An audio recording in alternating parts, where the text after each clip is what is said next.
Welcome to Blizzard Fire. We hope this video helps fire up your solution. You start by confirming your exact model and the BIOS vendor, because the method depends on that detail.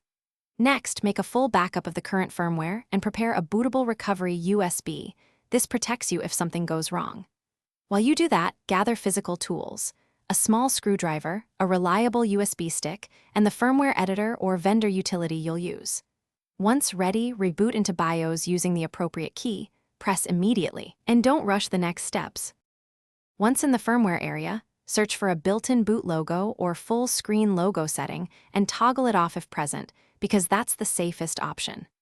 If no toggle exists, dump the firmware to your PC and open it in a compatible resource or BIOS editor. You do this to find the image asset used at boot. When you find it, either replace it with a blank image of identical dimensions and format, or remove the resource entry. Make sure checksums will still validate before proceeding. Now you flash the modified firmware back to the device. First, recompute checksums or re-sign the image with the vendor utility if required, because unsigned firmware can brick the machine. Boot the system into the vendor flashing tool from your prepared USB and start the write. Do not power off or interrupt the process. After flashing, verify the logo is gone and the system boots cleanly. If the machine fails to boot, use the recovery USB or an external SBI programmer to restore your backup.